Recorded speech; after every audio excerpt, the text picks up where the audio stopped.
Колеги, будемо починати? Думаю, що вже всі зайшли.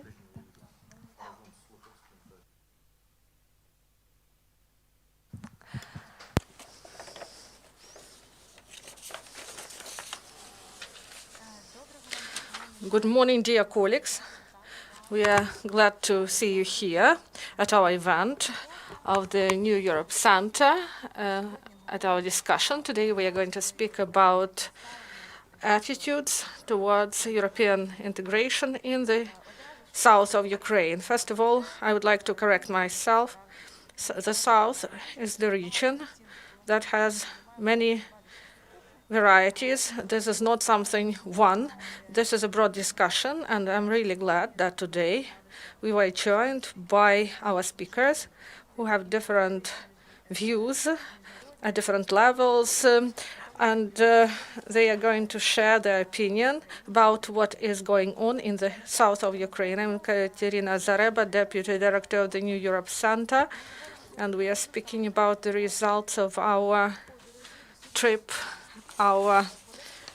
to Odesa and Kherson, and at the end of September, we held several public discussions with participation of Ambassador Extraordinary and Plenipotentiary Ambassador of Latvia to Ukraine, Juris, Poikāns, and together with our colleague Leo Litra, Senior Research Fellow of the New Europe Center, we held the survey. So we held it in order to find out the views of the residents of Odesa and Kherson's regions, and our visits show.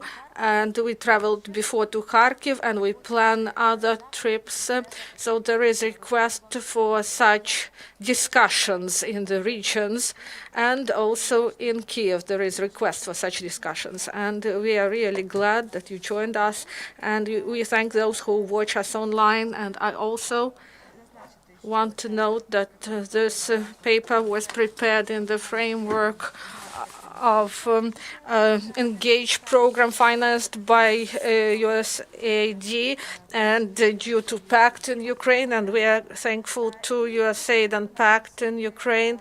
And also I would like to stress that this discussion paper is open for your comments. We are really ready to make changes to this paper. That's why we've gathered here today.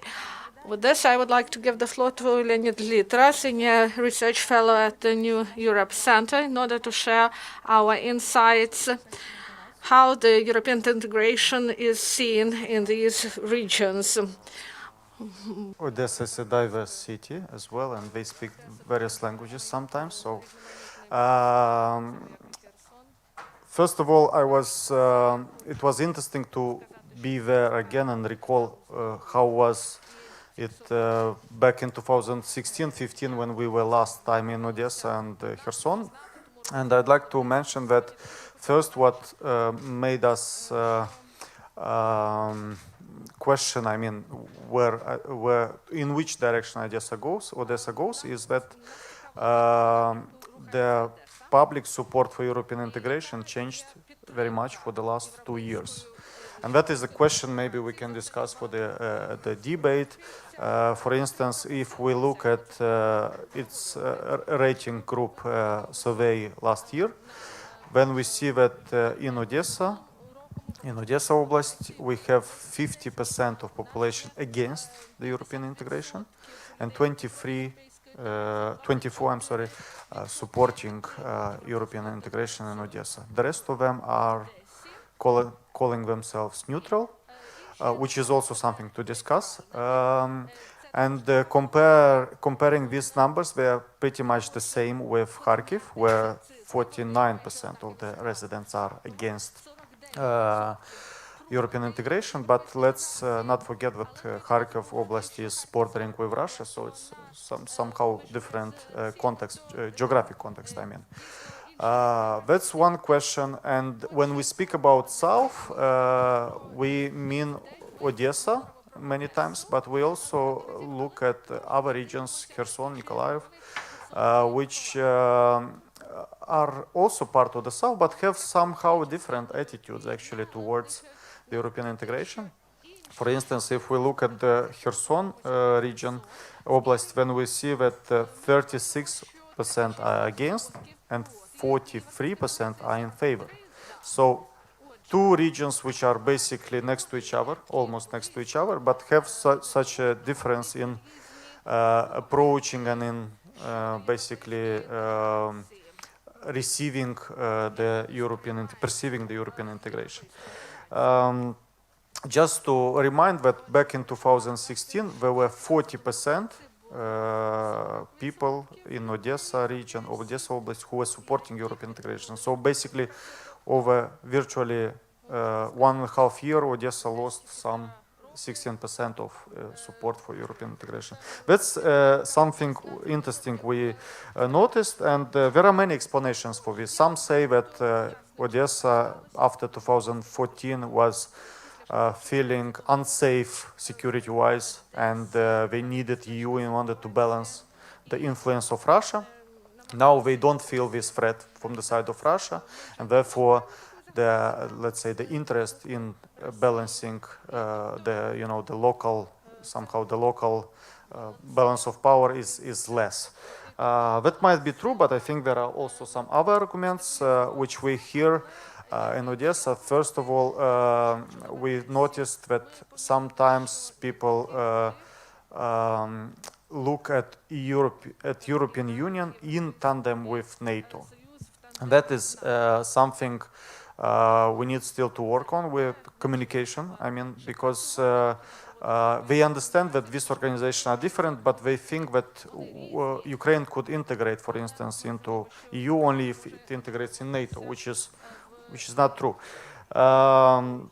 Also, we've noticed this attitude of Odesa is a state-in-state, sort of, where there are a lot of groups of influence. They are taking decisions in fact, and the officials are only part of this, let's say, scheme, but they are not really the one who decides on this. So and most of these groups, actually, what's interesting, they do not make their choice part of the public agenda. So they do not say they're in favor of EU, against the EU. We are dealing with Odesa, and that's what we do. Some interesting trend which we observed both in Odesa, Kherson, and also Kharkiv is that local authorities are almost all the time blaming for all the evils the central authorities in Kyiv. So everything what happens good is because of local administration, and everything what happens bad comes from Kyiv. This is also something to discuss, but this is the perception at the local level. And here I make actually another link with the perception of the EU integration, because many people said in Odesa and Kherson that their disappointment into the EU integration comes partly from the fact that they are somehow disappointed with central authorities promoting European integration. For instance, President Poroshenko did not deliver on this or that. And he is associated with the EU choice in Ukraine, and therefore a certain disappointment in a certain political figure translates in a disappointment in European integration issues. And I think this has to be made very clear that these issues have to be separated from my perspective.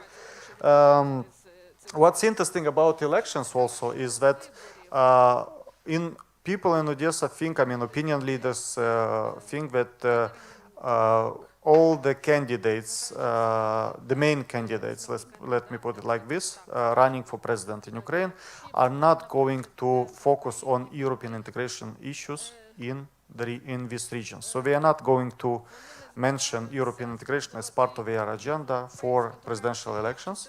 That's the belief at the local level. And moreover, European integration is not an issue in Odesa when making a choice for elections. That's very important, because we asked people, like, is it European integration something you think about when you choose your candidate or you choose your party. They say actually no in Odessa and actually yes in Kherson. That's a very interesting difference. And they also add that for us, the real, marker for making a difference between the candidates will be their ability to agree on a consensus regarding the war in the east of Ukraine. So those candidates who will be able to propose a consensus regarding the war in the east of Ukraine will have higher chances. Let's put it like this: will have higher chances to get elected in Odessa region. I think this is important. The last point. Maybe I exhausted my time. We have a lot to say actually, so that's why. That's why we prepared also this paper, because we understand we won't be able to discuss all the issues during this debate.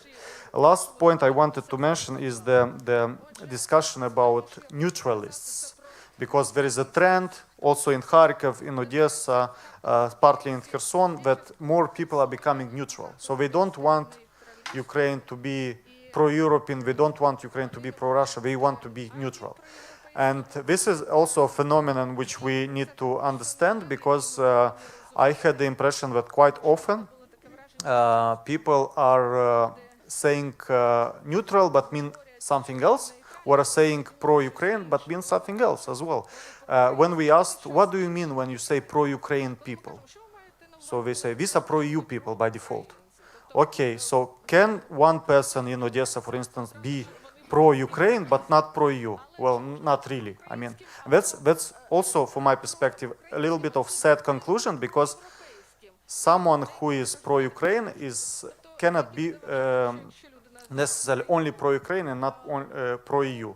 And this is something as well which made me somehow impressed, surprised from this perspective. Finally, here's my last point. I'd like to say that there are positive associations also with the EU in the region. This is, first of all, the funding of EU and cooperation with the universities, the visa-free travel, and the reforms which were promoted with the support of the EU, such as open registers, for instance. There are some other issues which were touched upon quite often, like 2nd of May, but I'm not going to go into this, because I think Zoe Kazanzhiv and other other speakers will touch upon this. Thank you. Дуже дякую, Лео. Буквально декілька слів, які So several words I would like to say about our conclusions, what we've noted about Odessa, and about this so-called neutral status. Maybe it is connected with economic relations and trade, because Odessa is mostly the city of entrepreneurs, and mostly people told us about this during the interviews. And if we look at the geographic division of export and import, we will see that, for example, top 9 directions for export for Odessa. If we look at figures, 550 million comes to the region that are not supported by Russia, or India, Turkey, Saudi Arabia, and Russia is an important partner, but the turnover is 5.5 less. So they trade not so much with Russia or European Union. They trade more with other countries. Also, transport connections does not provide for European integration, and they do not have low-cost airlines there. And in order to travel to EU country, they should travel to Chesnau or to Lviv, and it provides some isolation in Odessa. And in Kherson, the situation is different. So they send several wagons of goods in a day. And at the same time, they have good communication, transport communication with Poland. And so in Kherson, they cooperate with the EU more. And also, I would like to tell you about the difference in security issues. And in Odessa, we found out that the conflict in the east, Russian aggression in the east, it is not perceived as a threat to the security of Odessa region. And Transnistria is perceived as a threat because there are Russian troops, but they see the threat at the western border. So in Kherson, they face different situation there. They sharply feel this presence of Russian troops in Crimea, and there is an administrative, there is a contact line there. So if there will be changes in Kherson, this will be a positive example for Crimea about how Ukraine moves forward. Also, we should remember about civil society. We were shocked by the news of this week, the death of Katerina Gadyuk.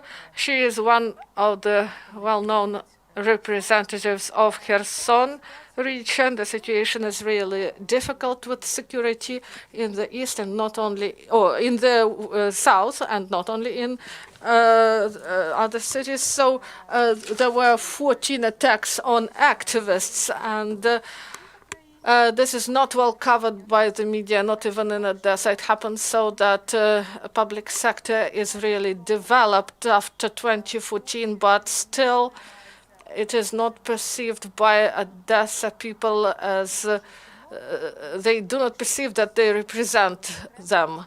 It is isolated. So there was no proper resonance and no proper support for these activists in Odessa. And in Kherson, the situation is quite different. We saw the action of solidarity. There were billboards in the city who ordered Katerina Gadyuk, and these billboards were provided by local entrepreneurs for free. But we cannot speak about overall support everybody for one. In case of attack on public activists in the country, I saw statistics yesterday about 55 cases of attacks on activists starting this year. So this is 55 cases. Also, we had an impression that there is a positive action of the EU mission in Odessa, and EU AM mission is there. So one of the priorities of them is to work with the civil society in order that different groups, that they didn't have some forceful actions in order to avoid any forceful actions and avoid the victims. So how to speak about European integration in Odessa for population of the region is it is perceived as something vague. And in Odessa we were asked, some people asked us, what will I have if I support European integration? What benefits will I have? People want to know about it, and we should speak about exact numbers, about examples, about successful exporters, successful farmers.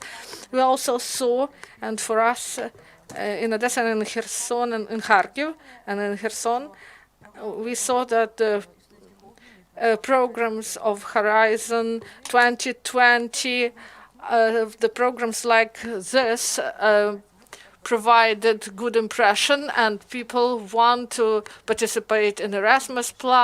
So we should spread the information about these programs, how to reach results. And I would like to end by saying that we, as an organization that is based in Kyiv, we had some concerns, because when we came and we spoke about European integration, we feared negative attitude. And we were concerned that maybe some people will be really skeptical, but the situation was good for us. They asked us to come again, and so This is the task for the Ukrainian power and for civil society institutions and to the experts, foreign experts, to provide proper information to the region about the European integration. Now the floor is given to Juris Poikāns, Ambassador Extraordinary and Plenipotentiary of the Republic of Latvia to Ukraine. What is the difference between South and west of Ukraine? When you look at Kharkiv and Odessa, maybe I will put Kherson a bit aside. I think these conceptually both have been in a way problematic regions when we look at the issues of European integration. And I think reasons for that are very simple. Let's say my capital, Riga, like Odessa, has been largely built during the times of the Russian Empire. It's a lot of historical connections. Kharkiv, like Leo said, has a physical border with Russia. When you have 35 kilometers till Belgorod, obviously you have a lot of interesting marriages, a lot of common stories, Second World War. So as a result, I was not surprised to learn what is written in the report, that there are very different opinions in both cities. And actually I want to congratulate you on the report. I think it's everything is accurately fixed. So it's true that we cannot put Kharkiv, Odessa in the same perspective and context like Kyiv. So that was obviously clear before the beginning. I think that at the same time, why popularity rate of European integration is dropping, let's say in Odessa and in Kharkiv, I again completely agree here with Leo. I think this is largely connected with the perception of the central government. And this is what happened in my country. Usually when you had more popular government, you had always more support for the European Union. So people were probably inadvertently but blaming the European Union for many issues where the central government probably should be blamed. And why is it? It's again, I think, deeply rooted in general in the attitude towards this government, which came into power after 2014, because let's be realistic, Maidan was perceived very differently in different parts of Ukraine. And there are always huge expectations from every revolution. And I believe also you would agree that many people in Ukraine would expect more when it comes to the field of justice, would expect more when it comes to persecuting some individuals. So there are always high expectations. And I think people in Kharkiv and in Odessa wanted to give the chance to the new government, but actually when you don't see a lot of positive developments, always in those problematic regions, disillusionment will always become faster. Let's say in Lviv, anything what happened in Kyiv, people can be critical of what's happening in Kyiv, but at the end of the day, they in general support the foreign policy direction, they like visa-free regime, they have a lot of low-cost airlines which have come to the city, so even being critical of the government, they don't challenge, let's say, the foreign policy orientation. And when you look at Odessa and Kharkiv, in a way, people start, maybe this is wrong, but they associate something what's going on in your country with the perceived foreign policy direction. Whether it's right or wrong, this is a matter of discussion. One thing that I noticed more in Odessa than in Kharkiv, what you already mentioned, it's, I think, when people were questioning about the European Union, they were asking much more concrete questions than in Kharkiv. Let's say when I said that Latvia is paying €1 to the overall budget of the EU but receives 4 back, I was a bit surprised that it was caught up by almost everyone. So it was told, you see that if they, and I was trying to tell more that the European Union is not about paying just €1 and getting €4 back, but this is about improving your justice system. This is about avoiding war on the territory of Europe, because I was trying to explain that the EU in general is a peace project, that you don't have war between Germany and France and Germany and Poland. And it seemed to me that this was not so interesting for people sitting there. It was very much perceived from a pragmatic point of view. And again, my conclusion is that probably we need, yes, more seminars trying to explain probably what I heard in Odessa, the very essence of the European integration. So this is a cultural union, it's a civilizational union, so it's based on the same values, because what I felt in Odessa, this is perceived much more from pragmatic point of view, what will I get from that? Not so much what I will do for the state, how the state will improve, and we should take it into account. And then I come to the point what Leo was saying, that in Odessa you have more feelings than in Kharkiv that this is a state within the state, due to its own identity in a way, due to its own geography in a way, due to its own specific history with Russia. Because when you look, let's say, at the opera, how the city developed within a couple of centuries, so it was really probably golden age before the First World War. So the city has, and it's also very multi-ethnic diverse in a way. There was a very good article by Tom Deval and Balazs Jarabik explaining what's going on in Bessarabia, so you can apply it to Odessa as well. So it's a very mixed identity at the end of the day, and people can feel at the same time both being Ukrainians, being Odessites, and at the same time mentally closely linked to Russia as well. That's why people probably will always be more skeptical to what the central government is telling in general.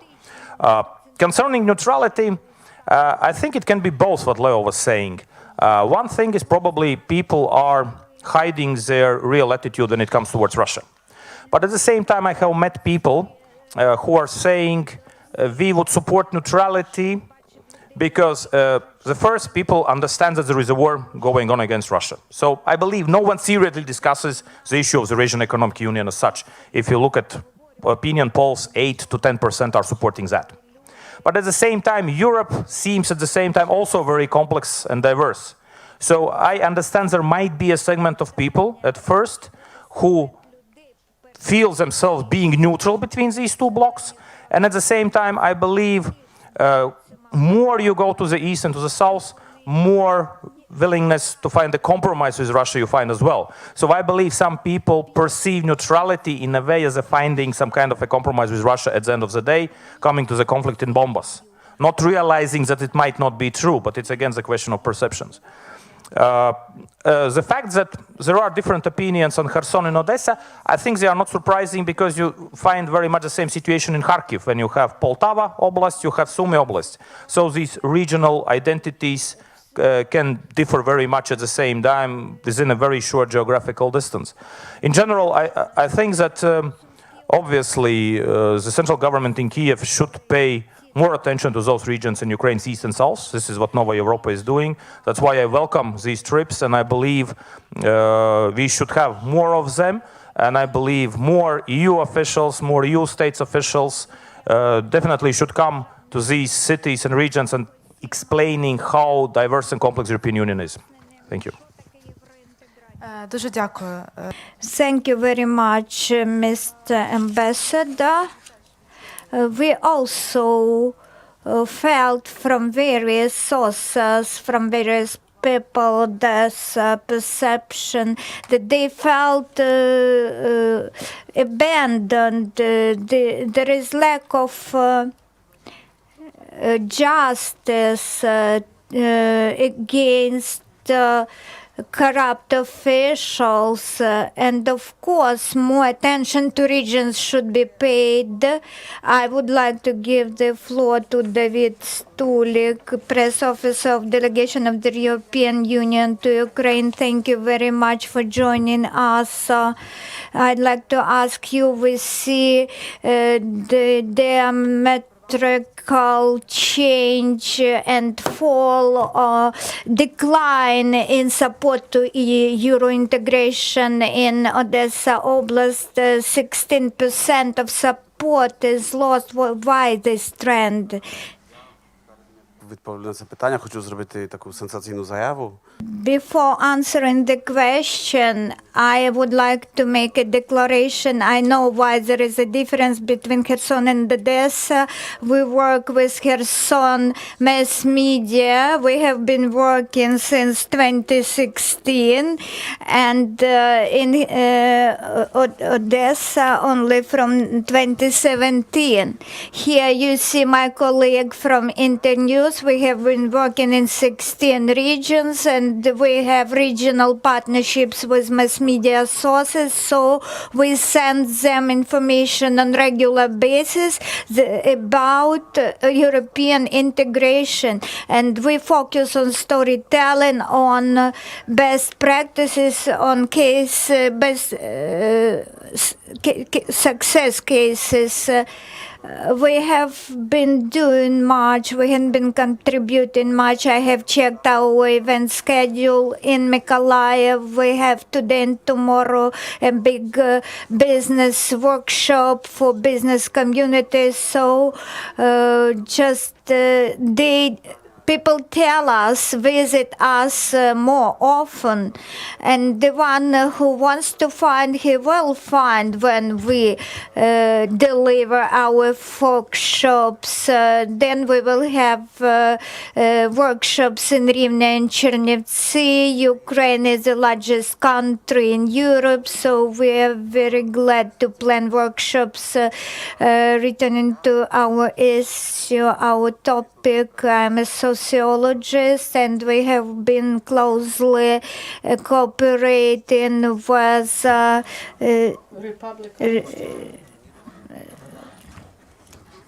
so the picture should be looked at in a mid-term perspective. Before Maidan in the south of Ukraine, the majority did not support integration.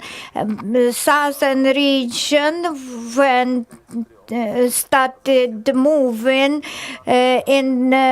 towards the EU. 35% of South population were for integration, 27-25 for customs union integration, the rest are neutral, as the figure remains almost the same from 2014. There are small differences between Kherson and Odessa. I told you why, because in one city we made more efforts so far. I'm not so skeptic. What is more interesting, in the same research of rating group after the events in this east, the number of supporters, NATO supporters in south has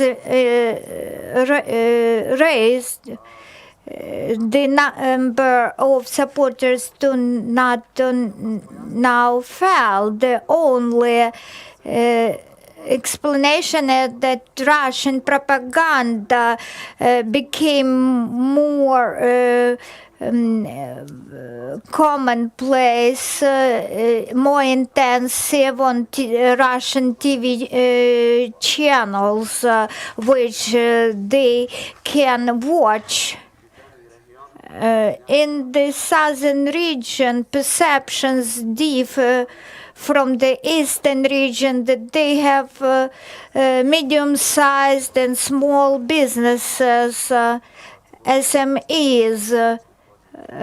On the first anniversary of the 2nd of May events, I was in Odessa. I asked a waiter in a restaurant about the events. Are you for separatists? I asked him. He said he did not support Maidan, but he said he didn't want to have war like it is in the East, because people having mid-size businesses, they saw what happened when Russian world was invited to the East. And the immunity is also high in Odessa region because they have successful farmers in the region. Many farmers, they told that first Crimean marketplace was lost, then Eastern marketplace was lost, then they started entering the EU marketplace, although there were some problems such as quotas, custom quotas, but they understood when they have EU certifications, they can export their goods even to Arab countries. So investing in farming grew in Nikolaev region. They have investment boom in agriculture. Those people, they understand that they export their goods to other regions, to other countries. The more trade will grow, the more this group of people covered will extend. They are middle class, and they are the basis for democratic statehood. So I am optimistic. The second reason for my optimism is interpersonal contacts. They are growing. Visa-free visits number is high. On the first place is the Western Ukraine. On the second place, we see Southern Ukraine. So it was the right decision to restore, to revive Kherson Airport, low-cost Air Baltic. It flies to Odessa. So it is the matter of time when these routes will become used more, and all of us hope that soon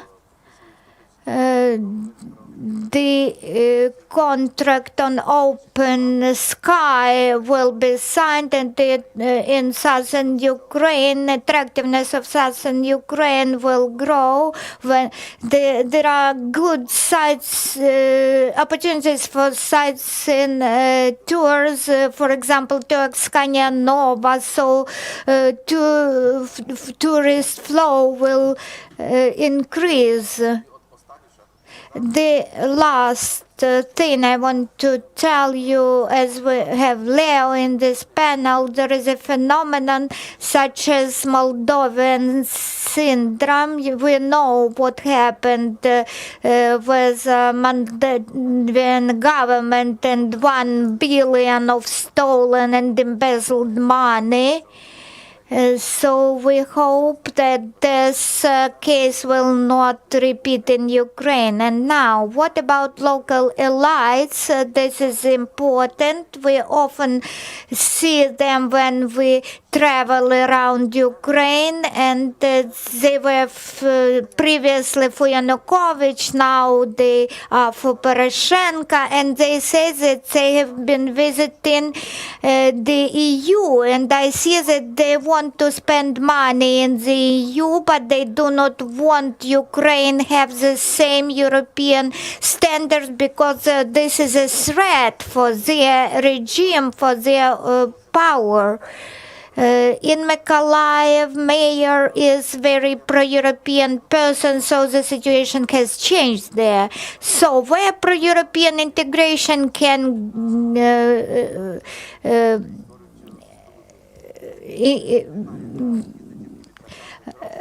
so we'll look into the persons who go who visit Europe. They are from elite, but we do not have the same in transport, in waste management. People should go and visit EU, but not to believe into the programs broadcast on Russian TV. Thank you for your optimistic point. Зазначити такі So we may state that in Khersonsk airport, starting 2014-2017, the flow increased 30 times.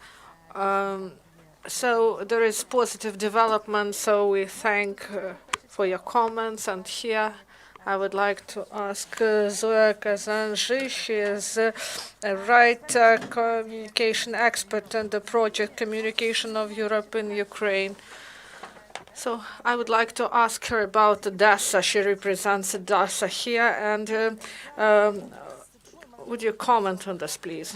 So I would like to say one thing. Thank God that now they speak about Odesa and Kyiv, because Kyiv, these are just aliens. They are, I mean, institutions. They are focused on themselves, and for Kyiv, Kyiv is only of importance. And Zhmerenka, Odessa, and other cities, this is another planet for Kyiv. And we saw it after 2nd of May, because Odessa was on the agenda only due to the anniversaries of this event, and then we spoke about Odessa. Several things I believe I should say. Yes? I do not know what is going on, what is happening in other region, but I know about Odessa and Odessa region, because we should speak not only about Odessa, but also about the whole Odessa region. This is a bright, diverse region. We should speak about it comprehensively. Several important things may be of interest to you. I worked in Odessa Oblast administration. I was a deputy head, and on the 6th of May, I took this post, and this was a cool experience. But when you have real power, you have the opportunity to do real things and influence the situation. I had access to information, I had resources, and I dealt with humanitarian bloc, and we spoke a lot with people, we communicated with them, and I support David in this. So when you start to work with the media and leaders of public opinion, we get attempts of understanding how people perceive their life. So I had a project. I worked 1 month with Saakashvili, then I left the administration, and I will say several things about it, but I had my own project. Maybe someone implements this project, and I speak about projects like this in order to provide ideas for others for implementation, in order to get loyalty to pro-European way. And together with Palitsa, we said that we should take 50 active elderly women and bring them to Europe to drink some coffee there and to communicate with them. So people should see those things. And there is influence of TV and influence of those who are close to you, who are of real importance to you. And also, for me, the most interesting audience are those who oppose the idea. One person actively opposes, this is a real thing, because they are not indifferent. And I like researches like this, and I agree with David that we should consider them, and we should look at them closely while studying the processes that provided us with such figures. In 2009, I had negotiations with JFK, and in order to provide, to hold some surveys in Odessa. And I believe that there was a great survey. In 2014, the same thing. We ordered quantitative research, because when I joined the administration of this oblast, I wanted to know who are the opponents, who are the proponents of EU and Russia, and we ordered research, and then we got the research on Odessa and Odessa Oblast. So what are the fears of people, what they aspire, what they have on their mind? So, and also we asked to divide a city not according to the age, because this reminds me about the journals, the magazines for women. We are all really different. So we divided some traditionalists, Jordanists, modernists, because these are people of different age.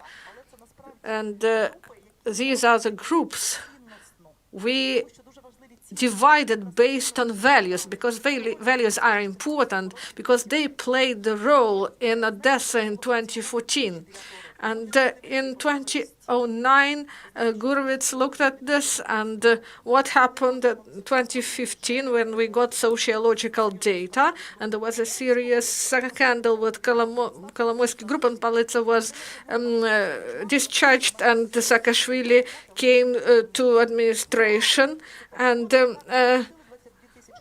we paid $22,000 for this research, and they asked. Maybe it is too expensive, but I believe that we should have this information, and it was important to have this research, to use the data, but they didn't use the data. When someone asks me about Odessa, I say, I can send a report to you, but I do not know whether they use the data. When we are speaking about pro-Ukrainian Odessa, you know, some people are really surprised when someone in Odessa speaks Ukrainian. But young people speak Ukrainian in Odessa. They speak Ukrainian, Russian, English, and also parents, they want their children to learn Ukrainian at school, and also people also study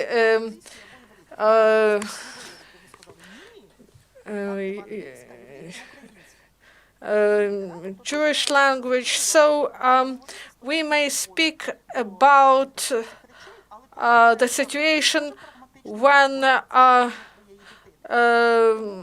people want a better future for their children, and we move slowly to Euro integration. We won't be a part of empire, and I can speak about it this endlessly. So several things that speak about pro-Ukrainian position of Odessa. Pro-Ukrainian in Odessa means pro-European in the majority of cases. So if people speak Russian, it doesn't mean that they support Russia and Putin. And for me, this was the revelation that there are people who speak Russian. They are pro-Russian in 2015, and there are people who are pro-Putin, and there are those who are Ukrainian nationalists. And so there are two facts from history. In 1918, Russian consulate was closed because city had said that this office is the disseminator of the propaganda.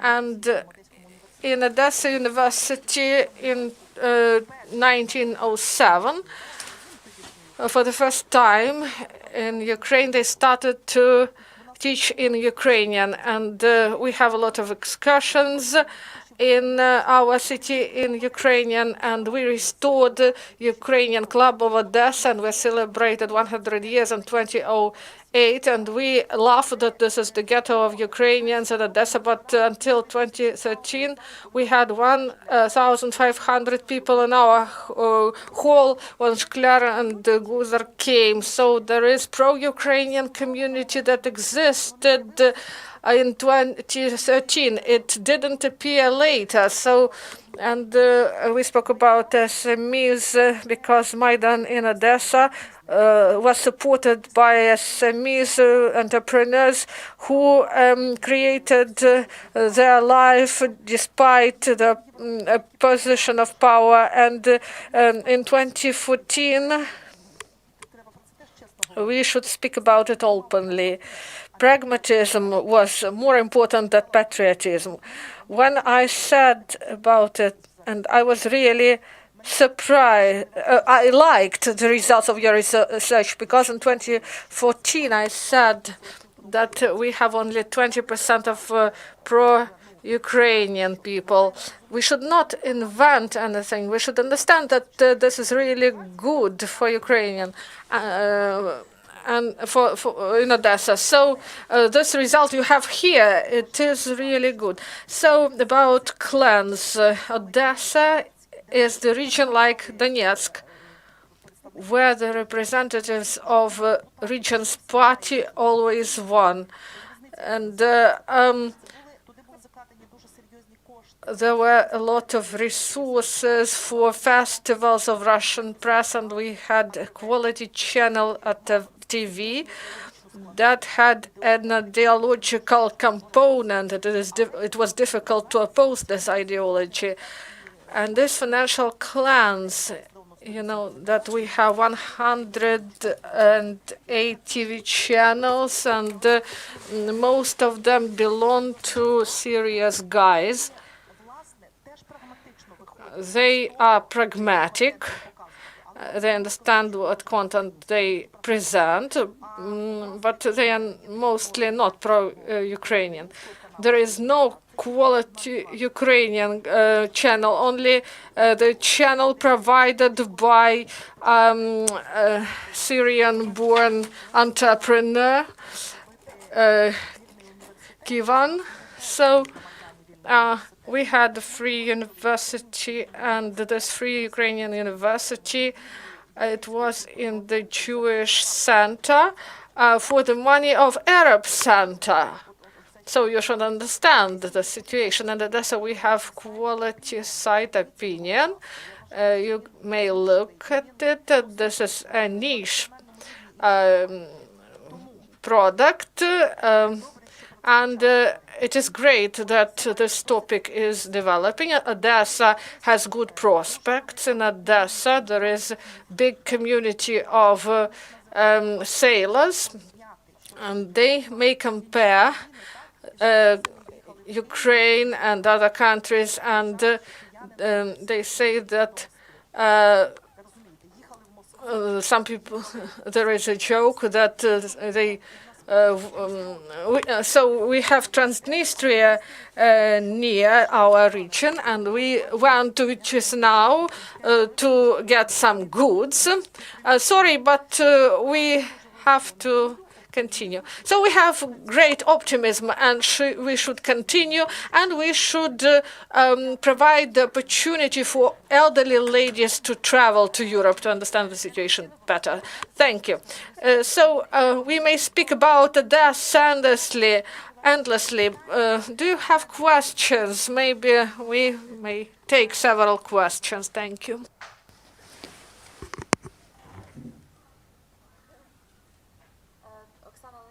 Oksana Lemishka, Center of Sustainable Development. Thank you for this discussion. I have two questions. The first is about methodology, how the respondents were selected, and if when we see this difference between the regions, how the all-national dialogue should be structured. This is a question to Ms. Zoya or to us, to you.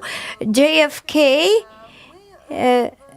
we, based on our interviews with people in Odessa, our partners from the region helped us, people with different opinions, and we tried to cover the usual groups such as state authorities, representatives, journalists, businessmen, local deputies in rural areas, in Kherson and Odessa region, but the quality of our research is high. Interviews were in deep. We did not record them. As concerns how to communicate at the national level, I know for sure communication will save the world. We should discuss, we should organize many discussion platforms. The Nesta group, the Nesta team presented their strategy of sustainable development in Odessa, and large audiences were present, and anti-Maidan and Maidan groups in Odessa. We had communication with them before May 2nd and after May 2nd. If we do not create, we can't create anything if we do not understand, if we do not communicate. People do not understand what is happening to their lives and what to expect from tomorrow. So I have very many arguments. If I am in some shop, I always win in all discussions, in all rounds, but people say, why there are no programs telling this to us on TV channels? The authorities and the MPs should talk to people, discuss with them. School directors, when we invited them, they were like paralytics because they were afraid of us, but they said, oh, you give us coffee. So people were in fear, but instead of instructing, people should be communicated with. What to do at the national level? You should stick your country, glue it together and stitch it. Where you want to go, you should find out. With our project, in the scope of our project, we work in Mykolaiv, in Odessa. So we invited journalists to our workshops from all over Ukraine, to a workshop in Mykolaiv or in Odessa. So there we developed the vision what kind of Ukraine we want to see in the future. And without the EU, it is impossible. I'm telling this not because I am paid for. I am from Czech Republic, and me and the Latvian ambassador and Latvia, they had the chance to get convinced that the EU membership in the EU can resolve the problems. Then you will understand after the explanations that your future is there, but not in some other space. Thank you, Mr. Juris. Unfortunately, we are run out of time. So the discussion is so vibrant. We should organize more debates on this topic. Thank you to our esteemed guests, and we will see you on new events of New Europe Center.